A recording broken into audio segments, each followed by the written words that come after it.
મોબાઈલમાં અજાણ્યા વ્યક્તિને માહિતી ન આપવી, મોબાઈલમાં આવતી અજાણી લિંક ડાઉનલોડ ન કરવી। ધારી તાલુકાના ગોપાલ ગ્રામમાં ઓપી ઝાટકિયા હાઈસ્કૂલમાં પોલીસ દ્વારા સાયબર ક્રાઇમ વિશે માહિતગાર કરવામાં આવ્યા હતા, જેમાં લોકો મોબાઈલ ફોનમાં અજાણ્યા વ્યક્તિને માહિતી શેર ન કરવી તેમજ મોબાઈલમાં આવતી અજાણી લિંક ડાઉનલોડ ન કરવી તેમજ કોઈ વ્યક્તિનો ફોન આવે કે તમારે લોન મેળવવાની હોય તેની પણ માહિતી ન આપવી તેમજ અનેક માહિતી ચલાલા પોલીસ સ્ટેશનના ઇન્સ્પેક્ટર વસૈયાની સૂચના અને માર્ગદર્શન હેઠળ કાર્યક્રમનું આયોજન કરવામાં આવ્યું હતું।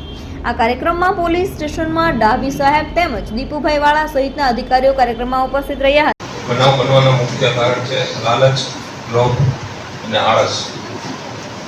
લાલચ એ તમને ટૂંક સમયમાં આપવામાં આવવાની છે, જેથી આજરોજ ગ્રામ પંચાયતના સરપંચ હરેશભાઈ, પ્રતાપભાઈ તથા તમામ શિક્ષકગણનો અમે આભાર માનીએ છીએ।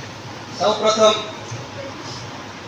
ડાભીભાઈ તથા દીપભાઈ તથા સાયબર ક્રાઇમના સાહેબશ્રી તથા દસ્યાભાઈ, આ બધાનું હું અમારા સ્કૂલ વતી અને બધા ટ્રસ્ટીઓથી સ્વાગત કરું છું। અને આવા કોઈ દિવસ માઇક પકડ્યું નથી।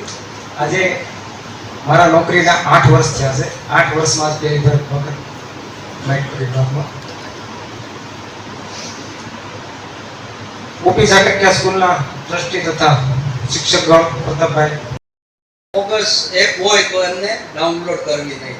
પછી કોઈ તમને ડરાવે કે ભાઈ તમને ડિજિટલ એરેસ્ટ કરેલા છે, તમે ક્યાંય જઈ શકશો નહીં, તમારી ઉપર કાર્યવાહી થશે, આવું તમને ખોટી ડરામણી ધમકી આપતા હોય છે અને આ રીતના ઘણા બધા ફ્રોડ થતા હોય છે। એટલે એ લોકો પણ પોલીસના વેશમાં હોય છે અને તમને લોકોને એ રીતના ડરાવે કે આપણે ડરી જઈએ છીએ અને આપણા ખાતામાંથી પૈસા આપી દઈએ।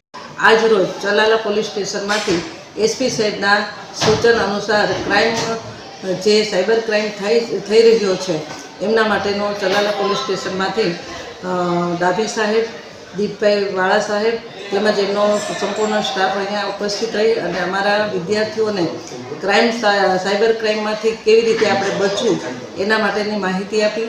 આજકાલ જે ડિજિટલ સાયબર ક્રાઇમ થઈ રહ્યા છે એ માટે અમારા બાળકોને જરૂરી માહિતી આપી છે અને એનાથી અમારા બાળકોને જ્ઞાન પૂરું પાડી અને અમને જે બાળકોને સૂચિત કર્યા છે કે સાયબર ક્રાઇમમાંથી આપણે કેવી રીતે બચવું એ માટે હું ચલાલા પોલીસ સ્ટેશનના સર્વે અધિકારીઓનો હું આભાર માનું છું।